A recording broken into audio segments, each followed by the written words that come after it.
नमस्कार, स्टार न्यूजमा स्वागत छ। म मीरा साउद। सुरुमा प्रमुख समाचार।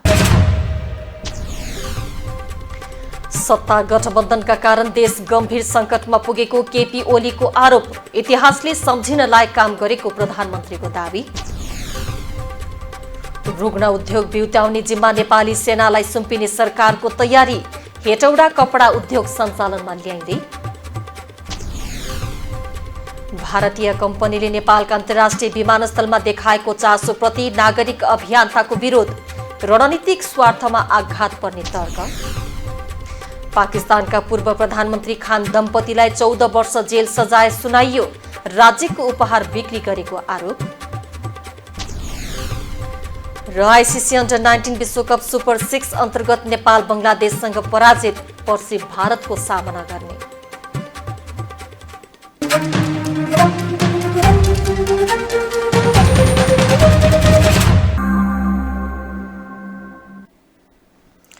अब समाचार विस्तारमा। प्रमुख प्रतिपक्षी दल नेकपा एमालेका अध्यक्ष केपी शर्मा ओलीले सत्ता गठबन्धनका कारण देश गम्भीर संकटमा पुगेको बताउनु भएको छ। उहाँले गठबन्धनका शीर्ष नेता देश बनाउन भन्दा सत्ता जोगाउन मात्र केन्द्रित रहेको दावी समेत गर्नुभयो। उहाँले आफूहरू सरकारमा जान हतार नगर्ने तर गठबन्धनले काम गर्न नसके जिम्मेवारी बोक्न तयारी अवस्थामा बस्ने समेत प्रतिक्रिया दिनुभयो। एक रिपोर्ट। नेकपा एमालेका अध्यक्ष केपी शर्मा ओलीले एमालेले गरेको विकासका कामलाई रोक्न गठबन्धन बनेको आरोप लगाएका छन्।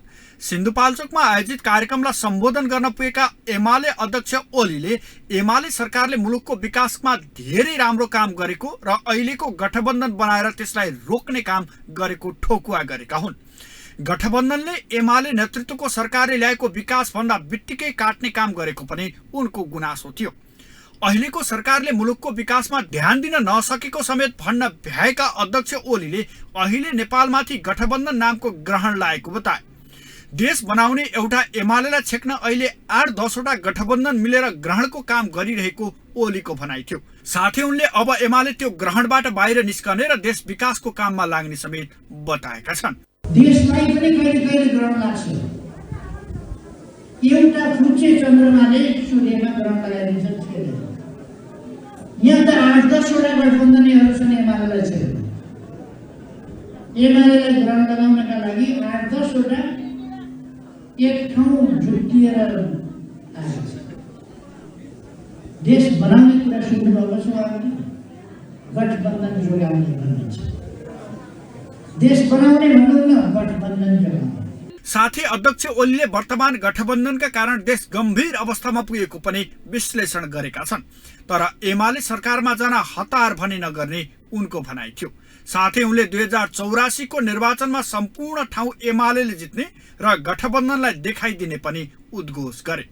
गठबन्धनले क्षमता हेरेर नभई गठबन्धनको हो कि होइन भनेर जिम्मेवारी दिने गरेको पनि उनको भनाइ थियो। सरकारमा जाने हतार गर्दैन। अब यिनीहरूले भन्न सकेन भने त हामीले फेरि उठ्न त परिहाल्छ। तर हामी मिसन 84 भनेर 84 को निर्वाचनमा सम्पूर्ण ठाउँ एमाले जित्नुपर्छ। सम्पूर्ण ठाउँ हरेक ठाउँ जित्ने गरी एमालेको तयारी गर्नुपर्छ। सरकारमा हुने गठबन्धनीहरूलाई पनि भनिरहेका छु, गम्भीर हुनुपर्ने अवस्था छ। यदि गम्भीर भएन भने देश बर्बादतिर जान्छ। निराशा, आक्रोश, उत्तेजना बढाउने र दोष अरूमाथि थोपार्ने गरेर देश नबन्ने बताएका उनले सकारात्मक प्रयासका लागि एमाले मात्रै विकल्प भएको पनि बताएका छन्। साथै उनले देश किन बनेन भन्ने प्रश्नमा मात्रै सीमित रहेर देश नबन्ने भन्दै देश बनाउन राष्ट्रिय आत्मविश्वासका साथ काम गर्नुपर्ने उल्लेख गरे। देशमा अहिले काम गर्ने सक्रिय उमेरको 60% जनशक्ति भएकोले देश बनाउने उचित समय यही भएको समेत अध्यक्ष ओलीको भनाइ थियो। 7 स्टार फोकेका लागि राजनीतिक। सरकारले आम सञ्चार क्षेत्रको पुनर्संरचना गर्न खोजिरहेको छ। आम सञ्चार नीति 2073 र संघीय संरचनाको अभ्यासबाट विकसित परिवेश अनुसार प्रदेश र स्थानीय तहलाई पनि बलियो बनाउने गरी आम सञ्चारको क्षेत्रमा नीति र कानून निर्माणमा जोड दिई सञ्चार क्षेत्रमा सुधार गर्ने प्रयास गरेको हो। यसका लागि प्रधानमन्त्री पुष्पकमल दाहाल र सञ्चार मन्त्री रेखा शर्माले प्रतिबद्धता जनाउनु भएको छ। एक रिपोर्ट। प्रधानमन्त्री पुष्पकमल दाहाल प्रचण्डले आफू नेतृत्वको वर्तमान सरकारले इतिहासले सम्झिने गरी साहसिक र जनपक्षीय कामहरू अघि बढाएको दावी गरेका छन्। बुधबार नेपाल टेलिभिजनको 39औं वार्षिक उत्सव समारोहमा उनले चुनौतीपूर्ण परिस्थितिमा गठन भएको सरकारले 1 वर्ष पार गर्दा इतिहासले सम्झिने गरी काम अघि बढाएको बताएका हुन्। उनले सरकारले गरेको नक्कली भुटानी शरणार्थी काण्डको छानबिन, ललिता निवास प्रकरणमा निर्भक्तापूर्वक गरिएको कारवाही, सुनकाण्डको निष्पक्ष छानबिन जस्ता घटनाले राज्य शक्तिको दुरूपयोग मार्फत भएका अपराध कर्मको पर्दाफाश गरेको बताएका हुन्। उनले वर्तमान सरकारले विचार तथा अभिव्यक्ति स्वतन्त्रता, सूचनाको हक एवं पूर्ण स्वतन्त्रताको ग्यारेन्टी गर्ने गरी आवश्यक संरचना र पूर्वाधारको निर्माण गर्नका साथै कानूनी र व्यवहारिक सुनिश्चितता गर्ने प्रतिबद्धता रहेको बताएका छन्। श्रमजीवी पत्रकारका लागि निर्मित कानूनहरूको प्रभावकारी कार्यान्वयन गर्दै सूचनाको हक प्रदान गर्ने कुरा राज्यको दायित्वको रूपमा स्थापित गर्ने प्रधानमन्त्री प्रचण्डको प्रतिबद्धता थियो। वर्तमान सरकार विचार तथा अभिव्यक्ति स्वतन्त्रता, सूचनाको हक एवं प्रेस स्वतन्त्रताको पूर्ण ग्यारेन्टी गर्ने गरी आवश्यक संरचना र पूर्वाधारको निर्माण गर्नका साथै कानूनी र व्यवहारिक सुनिश्चितता गर्न प्रतिबद्ध छ। श्रमजीवी पत्रकारका लागि निर्मित कानूनहरूको प्रभावकारी कार्यान्वयन गर्दै सूचनाको हक प्रदान गर्ने कुरा राज्यको दायित्वका रूपमा स्थापित गरिनेछ। यता सञ्चार तथा सूचना प्रविधि मन्त्री रेखा शर्माले सरकारले आम सञ्चार क्षेत्रको पूर्ण संरचना गर्न खोजिरहेको बताएकी छन्। उनले पूर्ण संरचनालाई ध्यानमा राखेर नीतिगत तथा कानूनी व्यवस्थाका बारेमा सुझाव दिन आम सञ्चार क्षेत्र सुधार सुझाव समिति गठन गरी सो समितिको प्रतिवेदनलाई मुख्य आधार बनाई नेपाल मिडिया काउन्सिल विधेयक र आम सञ्चार विधेयक तयार गरिएको बताएकी हुन्। प्रदेश र स्थानीय तहलाई पनि बलियो बनाउने गरी आम सञ्चारको क्षेत्रमा नीति र कानून निर्माणमा जोड दिएको समेत उनको भनाइ थियो। उनले सरकारी सञ्चार माध्यमहरू सरकारी सूचना प्रसारण गर्ने एकहोरो प्रसारक मात्र नभएको भन्दै सबै कार्यलाई जनताको बीचमा लैजाने गरी जनताको आवाज र गुनासो अपेक्षासम्मलाई राज्य समक्ष पुर्याउने माध्यम भएको जिकिर गरिन्। विगतमा जसरी सरकारी स्वामित्वका सञ्चार माध्यमलाई एकहोरो सरकारको प्रचारकको रूपमा मात्र बुझिन्थ्यो भने अब यस खालको कार्यशैलीमा परिवर्तन गर्न हामी खोजिरहेका छौँ। सरकारी सञ्चार माध्यमहरू सरकारी सूचना सन्देशहरू प्रसारण गर्ने एकहोरो प्रचारक मात्रै होइनन्। राज्यका सूचना सन्देश र सँगसँगै यी सबै कार्यहरूलाई जनताको बीचमा लैजाने र जनताको आवाज अपेक्षा र गुनासोसम्मलाई पनि राज्य समक्ष पुर्याउने दोहोरो माध्यम हुन् भन्ने तथ्य स्थापित गर्न चाहेका छौँ। पत्रकारिता क्षेत्रको विकास र प्रविधिको प्रयोगलाई प्रोत्साहित गरेको सरकारले अहिले केही नयाँ नीतिगत व्यवस्थाहरू नियन्त्रणको लागि नभई नियमन र व्यवस्थापनका लागि ल्याएको छ। त्यसैले सरकारले नवीनतम प्रविधिको प्रयोगबाट सञ्चालित मिडियालाई विश्वसनीयता, जिम्मेवार, जवाफदेही बन्न कानूनहरूको प्रभावकारी कार्यान्वयन गरी नियमन प्रणाली अवलम्बन गर्नुपर्ने आवश्यकता देखिन्छ। 7 स्टार फर्कीका लागि राजनीतिक ब्युरोको रिपोर्ट। कानून, न्याय तथा संसदीय मामिला मन्त्री धनराज गुरुङले तत्काल मन्त्री परिषद पुनर्गठनको सम्भावना नरहेको बताउनु भएको छ। नेपाली कांग्रेसका उपसभापति समेत रहनुभएका मन्त्री गुरुङले तत्काल मन्त्रीमण्डल परिवर्तन हुने अवस्था नरहेको बताउनु भएको हो। प्रेस सेन्टर रूपन्देहीले आज बुटवलमा आयोजना गरेको पत्रकार सम्मेलनमा बोल्दै उहाँले सत्तारूढ दलका नेताहरूबीच तत्काललाई अहिलेकै मन्त्रीमण्डल सही रहेकाले परिवर्तन गरिरहन आवश्यक नपर्ने सहमति भएको बताउनुभयो। मन्त्री गुरुङले राष्ट्रिय सभा निर्वाचनमा कोशी प्रदेशमा भएको क्रस भोटले गठबन्धनभित्र तरंग ल्याए पनि खासै असर नपर्ने बताउनुभयो। विशेष गरेर कोशी प्रदेशको परिणामलाई लिएर अलिकता आशंकाहरू जन्मिएका पनि हुन् र गठबन्धन दलभित्रका केही नेताहरूले यस्तो पनि केही गठबन्धन हुन्छ। मन्त्री गुरुङले संक्रमणकालीन न्याय सम्बन्धी टीआरसी विधेयकको विषय सहमतिकै आधारमा टुङ्गो लगाउने गरी क्रियाशील रहेको पनि बताउनुभयो। सकभर सहमति नभए प्रक्रियामा गएर भए पनि टीआरसी विधेयक अबको संसदबाट टुङ्गो लाग्ने उहाँको भनाइ छ।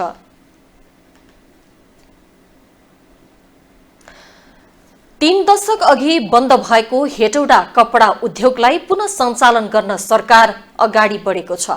उद्योग पुनः सञ्चालनको 9 वर्षपछि लागत प्रतिस्थापन गरी उद्योग नापामा जाने निष्कर्ष सहित सरकारले सक्रियता बढाएको हो। प्रधानमन्त्री पुष्पकमल दाहालले रुग्ण अवस्थामा रहेको अन्य उद्योग पनि पुनः सञ्चालनको जिम्मेवारी नेपाली सेनालाई सुम्पिन खोज्नु भएको छ। एक रिपोर्ट। 3 दशकदेखि बन्द रहेको हेटौडा कपडा उद्योगलाई पुनः सञ्चालनमा ल्याउन सरकार कसिएको छ। रुग्ण अवस्थामा रहेको हेटौडा कपडा उद्योगलाई पुनः सञ्चालनमा ल्याउन प्रधानमन्त्री पुष्पकमल दाहाल प्रचण्डले दौडधुप बढाएका छन्। बुधबार मात्रै प्रधानमन्त्री दाहालले उद्योग पुनः सञ्चालन गर्न नेपाली सेनासँग छलफल गरेका छन्। सरकारले नेपाली सेनालाई उद्योग सञ्चालन गर्ने गरी सम्भाव्यता अध्ययन गर्न लगाएको थियो। प्रधानमन्त्री दाहालले सेनाले गरेको सम्भाव्यता अध्ययनको ब्रिफिङ समेत लिएका छन्। सेनाले बजार व्यवस्थापन नहुनु, प्रविधिको समय सापेक्ष आधुनिकीकरण नहुनु, लोड सेडिङ, आवश्यकता भन्दा बढी जनशक्ति हुँदा आर्थिक भार पर्नु र व्यवस्थापकीय क्षमतामा कमी हुनुले उद्योग बन्द हुन पुगेको निष्कर्ष निकालेको छ। सेनाले उद्योग पुनः सञ्चालनका लागि 1 अर्ब 93 करोड लागत लाग्ने प्रारम्भिक निष्कर्ष निकालेको छ। साथै वार्षिक सञ्चालन खर्च 78 करोड लाग्ने प्रतिवेदनमा प्रारम्भिक अनुमान गरिएको छ। उद्योग पुनः सञ्चालन गर्दा 9 वर्षपछि लागत उठाई उद्योग नाफामा जाने कार्यदलको निष्कर्ष छ। उद्योगका केही संरचना र मेसिनहरू मर्मत सम्मार गरी सञ्चालनमा ल्याउन सकिने अवस्थामा रहेको सेनाले गरेको अध्ययनले देखाएको छ। उद्योग सञ्चालनका लागि नेपाली सेनाको सैनिक कल्याणकारी कोषको बजेट पर्याप्त रहेको अध्ययनले देखाएको छ। उद्योगको स्वामित्वमा 166 रोपनी जग्गा उपलब्ध रहेको, उद्योगका लागि आवश्यक न्यूनतम पूर्वाधार विद्यमान रहेको, उद्योग सञ्चालनका लागि अधिकांश कच्चा पदार्थ देशभित्रै उपलब्ध रहेको तथा नेपाली सेना लगायत सरकारी कर्मचारीका लागि लत्ता कपडाको माग उद्योगले परिपूर्ति गर्ने भएकाले बजारका लागि कुनै समस्या नभएको समेत उद्योगले उल्लेख गरेको छ। अध्ययन कार्यदलले उद्योग पुनः सञ्चालनको ढाँचा समेत प्रस्ताव गरेको छ। 3 वर्षीय कार्यतालिका सहितको प्रस्तावित ढाँचामा अनुमानित 26 लाख मिटर कपडा उत्पादनका लागि चालू आर्थिक वर्षमा नीतिगत निर्णय गरी सेनालाई उद्योगको हस्तान्तरण, डीपीआर निर्माण, नयाँ मेसिनरी सामानको छनौट र खरिदको काम सम्पन्न गर्ने उल्लेख छ। आर्थिक वर्ष 2081-82 मा पूर्वाधार निर्माण, मेसिन र उपकरण खरिदको काम सम्पन्न गर्ने गरी परीक्षण उत्पादन शुरू गर्ने प्रस्तावित मोडालिटीमा उल्लेख छ। यस्तै आर्थिक वर्ष 2082-83 मा मेसिनहरू थप गर्ने, उद्योगको क्षमता विस्तार गर्ने, बुटवल धागो उद्योग सञ्चालनको सम्भाव्यता अध्ययन गरी कच्चा पदार्थको व्यवस्था र नियमित उत्पादन शुरू गर्ने प्रस्ताव गरिएको छ। 2032 सालमा चीन सरकारको आर्थिक तथा प्राविधिक सहयोग र नेपाल सरकारको लगानीमा स्थापना भएको हेटौडा कपडा उद्योग विक्रम सम्वत 2056 सालदेखि उत्पादन बन्द भएपछि 2059 सालमा तत्कालीन शाही सरकारले बन्द गर्ने निर्णय गरेको थियो। सरकारले उद्योगमा 2 अर्ब रुपैयाँ भन्दा बढी लगानी गर्दै नेपाली सेनालाई चलाउन दिने निर्णय गरेको छ। उद्योग पुनः सञ्चालन गर्दा विगतको औद्योगिक शाख कायम हुने, रोजगारी सृजनामा महत्वपूर्ण योगदान हुने र युवा पलायनलाई रोक्न सकिने विश्वास लिएको छ। 7 स्टार 4K का लागि आर्थिक ब्युरो। अब पालो जनता के भन्छनको।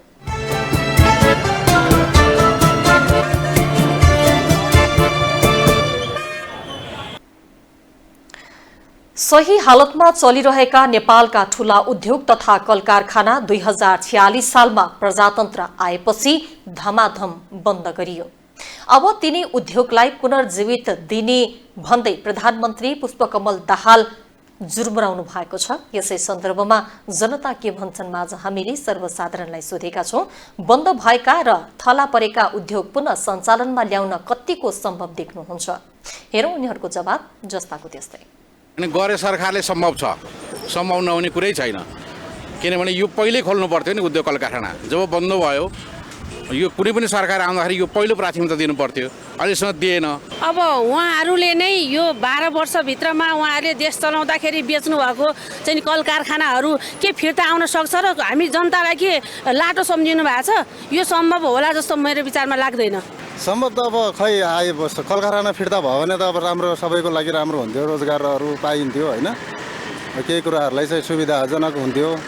बाहिर चाहिँ युवाहरू परदेशी वैदेशिक रोजगारको लागि जान अलिक कम हुनु पर्थ्यो। अब यो सरकारकै हातमा छ कतिसम्म सम्भव हुने भन्ने चाहिँ। तर पहिलाको समय र अहिलेको समयमा हेर्दाखेरि यदि यो इन्डस्ट्रिजहरू चाहिँ फेरि सञ्चालनमा आयो भने नेपालको पहिलो त प्रोडक्टिभिटीको जुन पहिलाको जस्तो थियो नि त्यो बढ्ने चान्स हुन्छ। यहाँनिर नै केही रोजगार पाउनु भयो भने त्यस्तै उद्योग कल कारखानाहरूले गर्दा एउटा लिमिटेड ठाउँको धेरै मान्छेहरूले रोजगार पाउनुहुन्छ। सो यो त एकदमै बेस्ट डिसिजन हुन्छ। खुलाउन चाहे यदि सरकारले भने एकदम पोजिटिभ कुरो हो, खुलाउनु पर्यो, उसले प्रतिबद्धता जाहेर गर्नु पर्यो, साँच्चीकै मन र हृदयदेखि चाहिँ लागि पर्नु पर्यो, बोलेर मात्रै हुँदैन, गरेर देखाउनु पर्यो। ठिकै छ, सम्भव भइहाल्छ नि। अब त्यो मुखले बोलेर मात्र भएन, अब गरेर नि देखाउनु पर्यो सरकारले। अब यो उद्योग धन्दाहरू खोल्यो भने मान्छेहरूले जागिर नि पाउने भयो, रोजगारी नि पाउने भयो। लाग्छ कि सम्भव छैन। यो कति सालदेखि यो सरकार यो सबै नाटक गरिरहेछ, सबै बन्द गरिदियो। जति कल कारखाना सरकारी थियो सबै बन्द गरिदियो। यिनीहरू आफ्नो आफ्नो प्रफिटको लागि आफ्नो आफ्नो अर्ध सरकारीहरू खोलेर प्राइभेटहरू खोलेर उनीहरूलाई मान्यता दिन्छ। मलाई लाग्दैन यो फेरि जनतालाई झुक्याउने काम यिनीहरू गरिरहेछ। अब केही बेर विश्राम।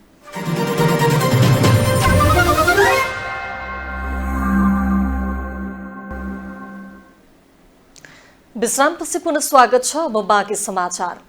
भारतको अडानी ग्रुपले नेपालका अन्तर्राष्ट्रिय विमानस्थल निर्माण र सञ्चालनमा चासो देखाएपछि नागरिक अभियन्ताले त्यसको विरोध जनाएका छन्। भारतीय कम्पनीलाई नेपालको अन्तर्राष्ट्रिय विमानस्थल सञ्चालनको जिम्मा दिँदा रणनीतिक स्वार्थमा ठूलो आघात पर्ने उनीहरूको भनाइ छ। एक रिपोर्ट। भारतको अडानी ग्रुपले नेपालका अन्तर्राष्ट्रिय विमानस्थल निर्माण र सञ्चालनमा चासो देखाएपछि नागरिक अभियन्ताले विरोध जनाएका छन्। भारतीय कम्पनीलाई नेपालको अन्तर्राष्ट्रिय विमानस्थल सञ्चालनको जिम्मा दिँदा रणनीतिक स्वार्थमा ठूलो आघात पर्ने उनीहरूको भनाइ छ। नेपालमा अन्तर्राष्ट्रिय विमानस्थलहरू विदेशीसँग सौदाबाजी गर्ने षड्यन्त्रका विरुद्ध अन्तर्क्रिया नामक कार्यक्रम नै आयोजना गरी उनीहरूले आर्थिक सामाजिक हिसाबमा एउटै मुलुकसँग आश्रित रहनु परेको अवस्थामा त्यही देशको कम्पनीलाई अन्तर्राष्ट्रिय उडानको जिम्मा दिन नहुने बताए।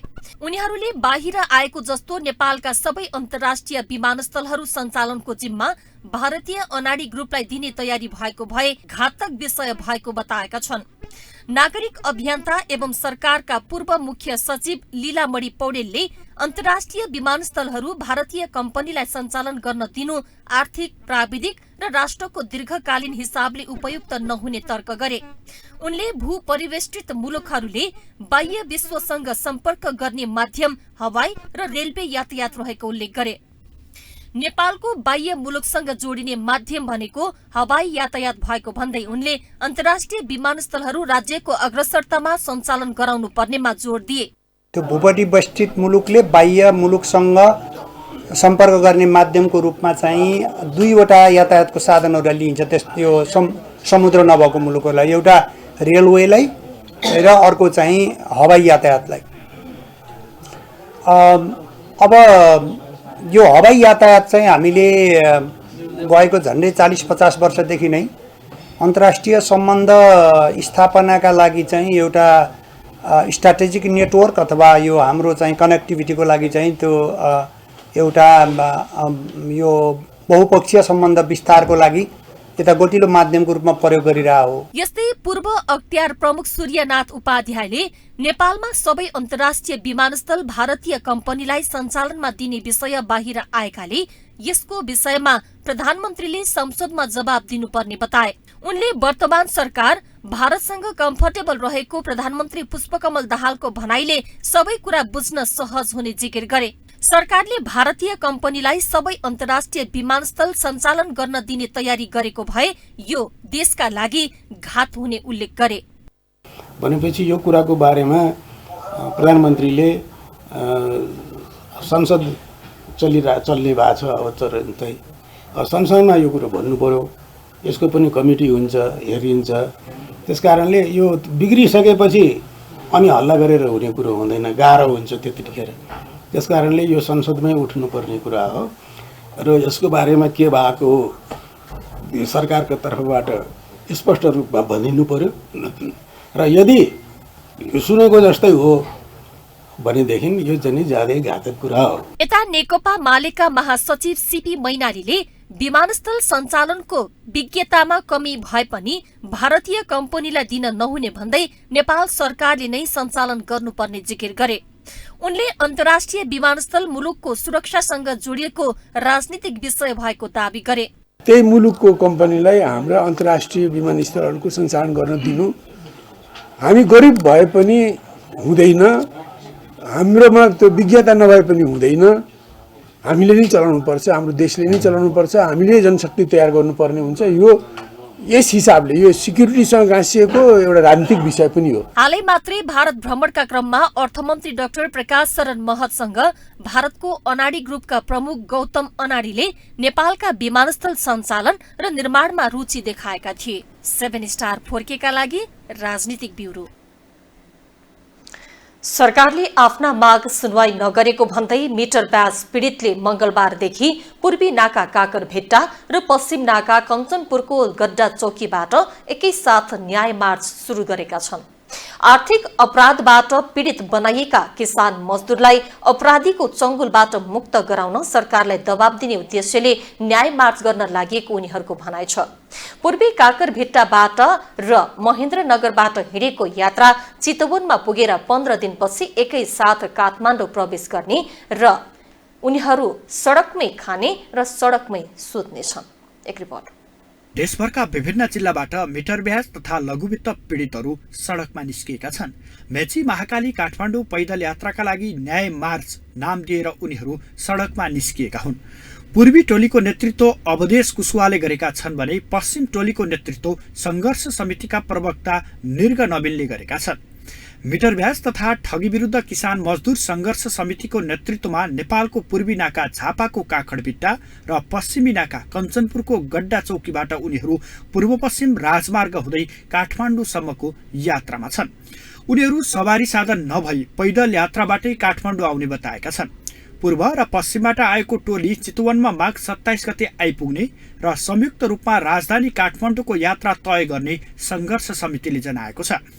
पैदल यात्रामा सहभागीले सडकमै खाना खाने र रात पनि सामूहिक रूपमा सडकमै बस्ने बताएका छन्। काकडभिट्टाबाट हिँडेको टोली मोरङबाट अघि बढेको छ भने पश्चिमबाट हिँडेको टोली कैलालीको अत्तरियाबाट अगाडि बढेको छ। काठमाडौँ आएर विभिन्न स्थानमा धरना दिनुका साथै सभा गर्ने उनीहरूको भनाइ छ। खास गरी मिटर ब्याज सम्बन्धी कानून संशोधन, मिटर ब्याज छानबिनका लागि शक्तिशाली उच्च आयोग गठन गर्नुपर्ने उनीहरूको माग छ। साथै मिटर ब्याजसँग सम्बन्धित सम्पूर्ण फर्जी लिखितहरू अवैध घोषणा गर्ने र जुनसुकै तहमा भएको पीडितको सम्पत्तिको हक हस्तान्तरण बदर गरी पीडितलाई क्षतिपूर्ति दिनुपर्ने, विभिन्न तहका अदालतमा मिटर ब्याजी साहुले पीडितमाथि हाल्ने मुद्दाको दर्ता र सम्पूर्ण प्रक्रिया स्थगित गर्ने तथा फैसला भइसकेका मुद्दाहरू आयोगमा खिचेर पुनरावलोकन गर्ने, फर्जी लिखितका आधारमा सजाय काटेका पीडितको ससम्मान रिहाई गर्नुपर्ने, जरिवाना मिनाहा र बिगो खारेज गर्नुपर्ने लगायत 6 बुँदे माग राखेर काठमाडौँ पैदल यात्रा सुरु गरिएको उनीहरूको भनाइ छ। आफूहरूको यो लडाईँ न्यायको लडाईँ भएको र अब न्याय नपाएसम्म घर नफर्किने समेत उनीहरूले बताएका छन्। घरभित्रै बसेर न्याय खोजेर नपाइने भन्दै संघर्षको विकल्प नभएको उनीहरू बताउँछन्। हामी यो मिटर ब्याज पीडित यति धेरै छौँ देशभरि, आफू पीडित भए तापनि घरभित्र बसेर हामीहरू चाहिँ न्याय खोजेर बसिरहेका छौँ। तर जतिजनाले पनि न्याय खोज्नको लागि हामी न्यायपालिकातिर गएका छौँ, आजसम्म कसैले पनि न्याय पाएका छैनौँ। सरकारले गठन गरेको आयोगले पीडितको पक्षमा काम गर्न नसकेकाले अधिकार सम्पन्न आयोग गठन गरेर पीडितलाई न्याय दिनुपर्ने पनि उनीहरूको माग छ।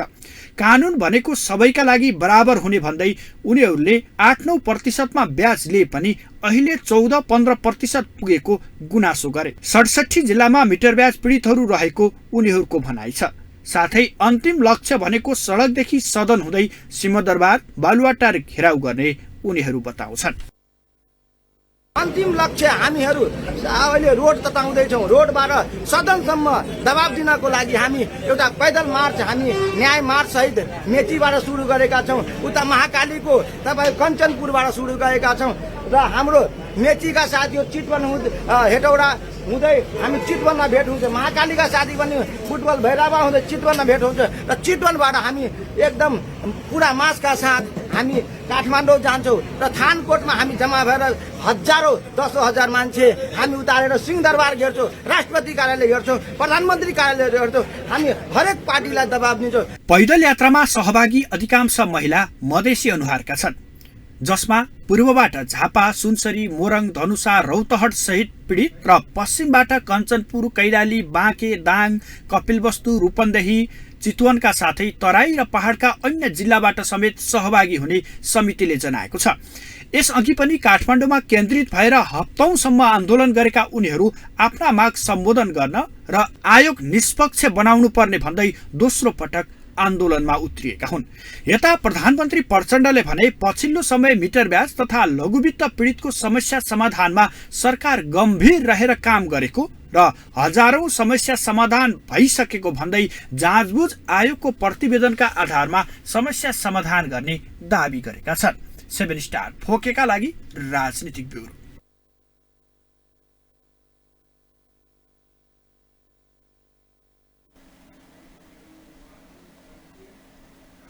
सहकालका देवता रातो मच्छिन्द्रनाथलाई बुङमतीबाट पाटन लगिएको छ। मच्छिन्द्रनाथलाई 6 महिना पाटन र 6 महिना बुङमती राखिने परम्परा अनुसार बुधबार दिउँसो त बहाल लगिएको हो।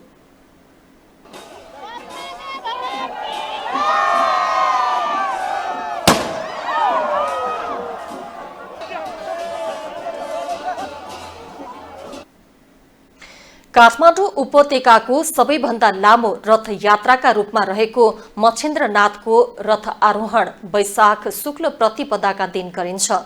यात्रा लिच्छवी कालदेखि निरन्तर चल्दै आएको मानिन्छ। राजस्व छली गरेको आरोपमा जनकपुर धामको बलराम ज्वेलर्सका सञ्चालक बलराम शाह सहित 4 जना सुनचाँदी व्यवसायीलाई प्रहरीले पक्राउ गरेको छ।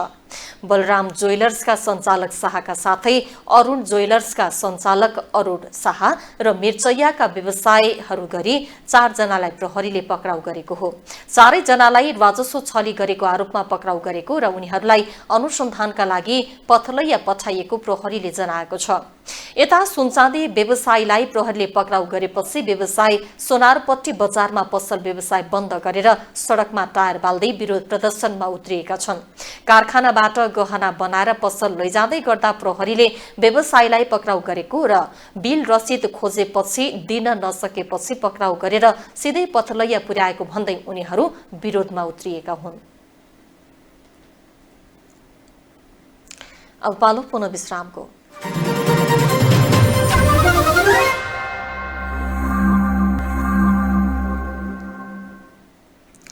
विश्रामपछि पुनः स्वागत छ। अब आर्थिक समाचार।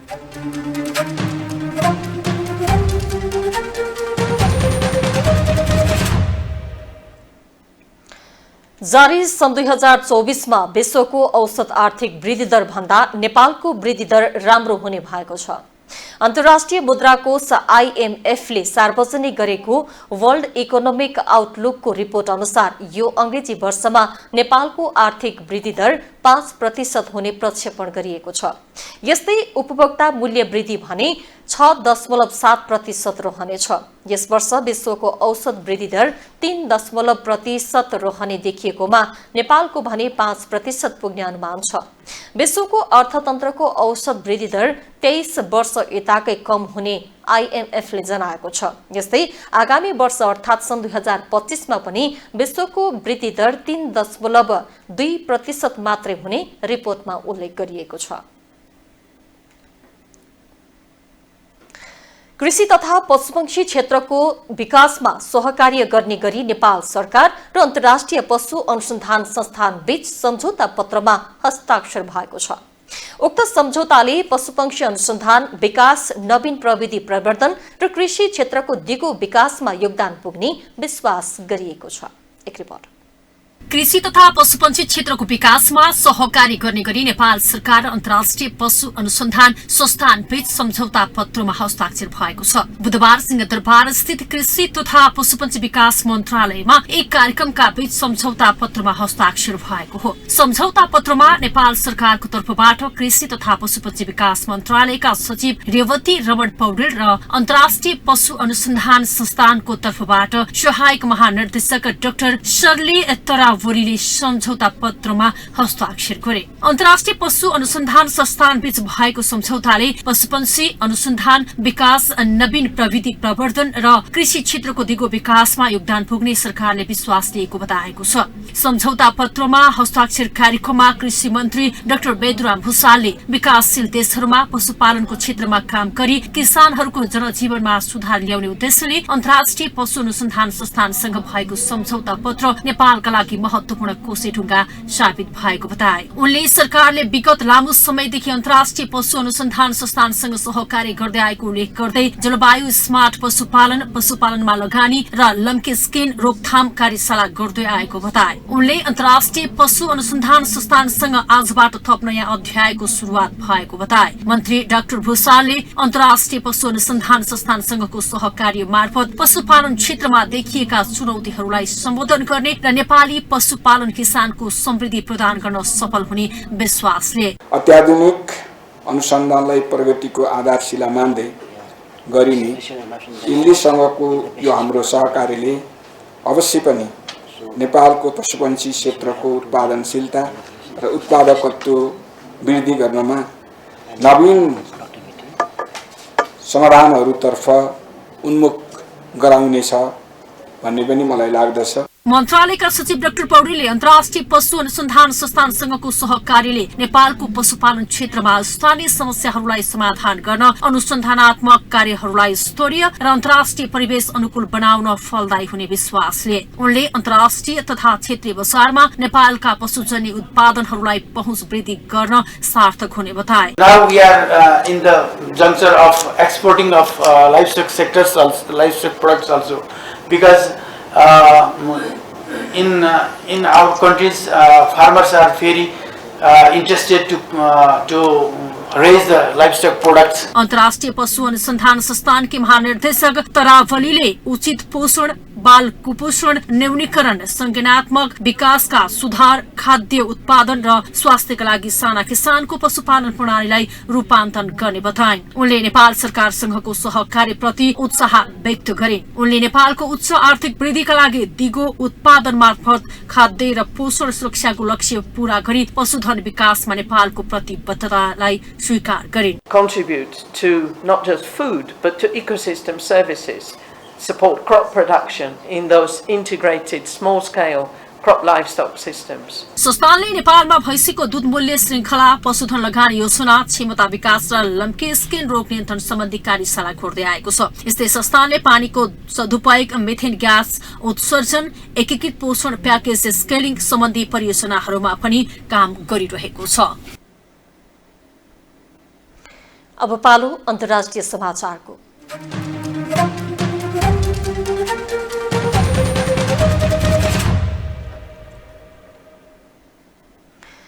पाकिस्तानका पूर्व प्रधानमन्त्री इमरान खान र उनकी श्रीमती बुशरा बीवीलाई अदालतले 14 वर्षको जेल सजाय सुनाएको छ। केही दिन अघि इमरान खानलाई साइफुर मुद्दामा 10 वर्षको जेल सजाय सुनाइएको थियो।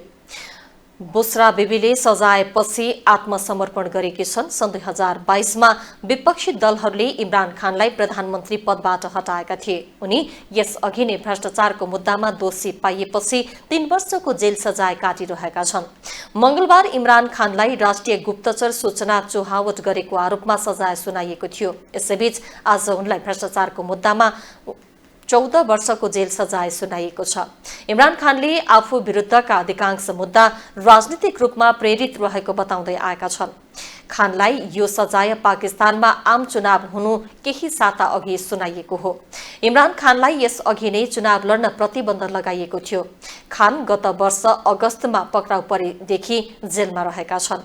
सुनवाईका क्रममा उनकी श्रीमती बुशरालाई हिरासतमा राखिएको थियो। दुवैले प्रधानमन्त्री हुँदा आफूले पाएका उपहार व्यक्तिगत फाइदाका लागि बेचेको आरोप छ। सवारी उत्पादन र निर्यातमा अगाडि रहेका जापान, जर्मनी जस्ता देशलाई उछिन्दै चीन विश्वको सबैभन्दा धेरै सवारी साधन निर्यातकर्ता बनेको छ। China association of automobiles manufacturing CMAM ले सार्वजनिक गरेको रिपोर्ट अनुसार 49,10,000 सवारी साधन निर्यात गरी चीन विश्वको सबैभन्दा ठूलो सवारी निर्यातकर्ता देश बनेको छ। एक रिपोर्ट। सवारी उत्पादन र निर्यातमा अगाडि रहेका जापान, जर्मनी जस्ता देशलाई उछिन्दै चीन विश्वको सबभन्दा धेरै सवारी साधन निर्यातकर्ता बनेको छ। China association of automobile manufacturers CAM ले सार्वजनिक गरेको रिपोर्ट अनुसार 49,10,000 सवारी साधन निर्यात गरी चीन विश्वको सबभन्दा ठूलो सवारी निर्यातकर्ता बनेको हो। जापान अटोमोबाइल म्यानुफ्याक्चरर्स एसोसिएसनको तथ्याङ्क अनुसार जापानले सन् 2023 मा 44,20,000 सवारी साधन निर्यात गरेको देखिएको छ, जस अनुसार चीनले निर्यात गरेको तुलनामा जापान भन्दा करिब 5 लाख बढीले सवारी निर्यात गरी जापानलाई उछिन्न सफल भएको हो। चीनले सन् 2023 को सुरुदेखि नै वार्षिक रूपमा जापानले भन्दा बढी सवारी साधन निर्यात गर्दै आएको थियो। बुधबार सार्वजनिक समग्र तथ्याङ्कमा चीनले जापानले भन्दा बढी सवारी साधन निर्यात गरेको देखिएको हो। अघिल्लो वर्षको यही अवधिमा जापानले कुल 10,47,000 युनिट सवारी साधन निकासी गर्दै विश्वको अग्रणी सवारी साधन निर्यातकर्ता बनेको थियो। पछिल्लो समय अमेरिका र चीनबीच जारी व्यापार तनाव र कर वृद्धिका कारण जापानको निर्यात प्रभावित भएको दावी गरिएको छ। जापानी वस्तुको प्रमुख बजार चीन र अमेरिका नै रहेकाले पनि जापानको निर्यातमा असर परेको हो। यसै कारण जापानका मेसिनरी, सवारी साधन र केमिकल सबैको निर्यात घटेको छ। जापानमा आयातमा भएको गिरावट विगत 3 वर्षकै सबभन्दा बढी हो। जापानमै पनि बजारमा सामानको मागमा मन्दी छाएको छ। कोरोना महामारी र रुस युक्रेन युद्धको चपेटामा परि विश्व आर्थिक संकटमा गुज्रिँदा चीनले भने लाभ उठाएको छ। विश्व आर्थिक मन्दीबाट आक्रान्त रहँदा चीनले भने उत्पादन बढाएर निर्यात बढाएको हो। चीनबाट सबभन्दा धेरै गाडी निर्यात भएका देश रुस, संयुक्त राज्य अमेरिका, मेक्सिको, बेलायत, बेल्जियम, जापान, अस्ट्रेलिया, जर्मनी, संयुक्त अरब इमिरेट्स र दक्षिण कोरिया चीनले निर्यात गर्ने शीर्ष देश हुन्। हालका वर्षहरूमा विद्युतीय कारहरूमा ठूलो लगानीका कारण चीनको कार उत्पादन क्षेत्र ठूलो मात्रामा फस्टाएको छ। यसबाट जापानी फर्महरूलाई चुनौती थपिएको छ। 7 स्टार फर्केका लागि एजेन्सीहरूको सहयोगमा अन्तर्राष्ट्रिय रिपोर्ट। अब खेल समाचार।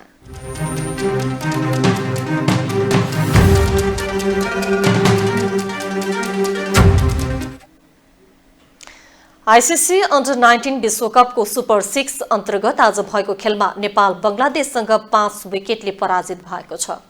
नेपालले पहिले ब्याटिङ गर्दै दिएको 170 रनको सामान्य लक्ष्य बंगलादेशले 5 विकेट गुमाउँदै 26औं ओभरको दोस्रो बलमा भेटायो। दक्षिण अफ्रिकाको ब्लुमफोन्टेन स्थित मनगाहा ओभलमा टस जितेर ब्याटिङ गरेको नेपालले बंगलादेशलाई 1 बल अगावै 169 रनको चुनौती दिएको थियो। त्यसलाई पछ्याउने क्रममा बंगलादेशका लागि अरिफुल इस्लाम र जिसम आलमले अर्धशतकीय पारी खेले। इस्लामले 59 रनको योगदान दिँदा आलमले 55 रन बनाएका हुन्। यसैगरी अन्य ब्याटरले भने गतिलो स्कोर गर्न सकेनन्। नेपालका लागि सुभाष भण्डारी एक्लैले प्रभावशाली प्रदर्शन गर्दै 5 विकेट झार्न सफल भए। अब आईसीसी विश्वकपको सुपर 6 अन्तर्गत नेपालले शुक्रबार बलियो प्रतिद्वन्दी भारतको सामना गर्नेछ। नेपाल अफगानिस्तानलाई हराउँदै सुपर 6 मा पुग्ने पनि सेमी फाइनल यात्रा यस अघि नै सकिसकेको छ।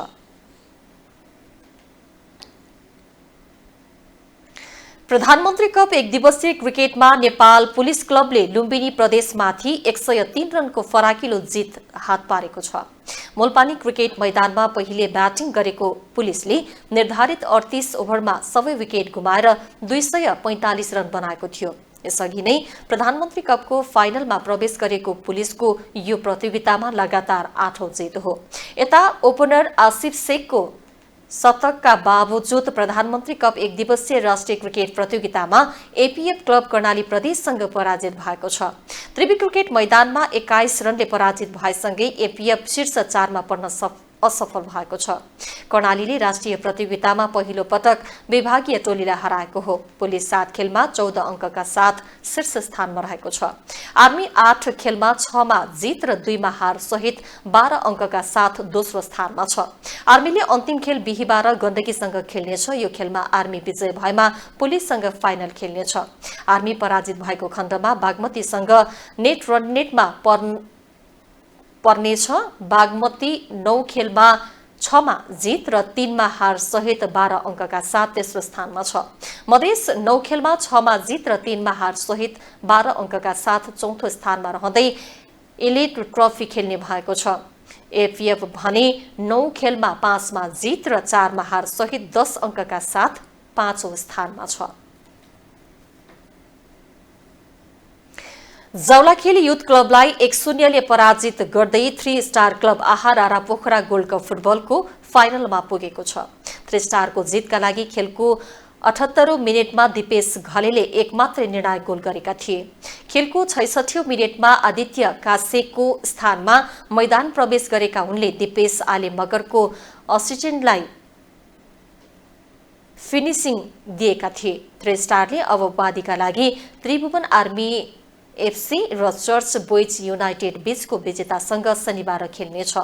भोलि अन्तिम सेमी फाइनल अन्तर्गत चर्च बोइज र नेपाल आर्मी बीच प्रतिस्पर्धा हुनेछ।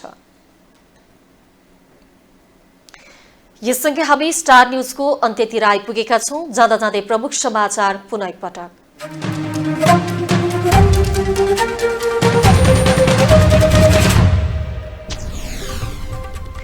सत्ता गठबन्धनका कारण देश गम्भीर संकटमा पुगेको केपी ओलीको आरोप। इतिहासले सम्झिन लायक काम गरेको प्रधानमन्त्रीको दावी। रुग्ण उद्योग बिउत्याउने जिम्मा नेपाली सेनालाई सुम्पिने सरकारको तयारी। हेटौडा कपडा उद्योग सञ्चालनमा ल्याइँदै। भारतीय कम्पनीले नेपालका अन्तर्राष्ट्रिय विमानस्थलमा देखाएको चासोप्रति नागरिक अभियन्ताको विरोध। रणनीतिक स्वार्थमा आघात पर्ने तर्क। पाकिस्तानका पूर्व प्रधानमन्त्री खान दम्पतिलाई 14 वर्ष जेल सजाय सुनाइयो। राज्यको उपहार बिक्री गरेको आरोप। र आइसिसी अन्डर 19 विश्वकप सुपर 6 अन्तर्गत नेपाल बंगलादेशसँग पराजित। पर्सि भारतको सामना गर्ने।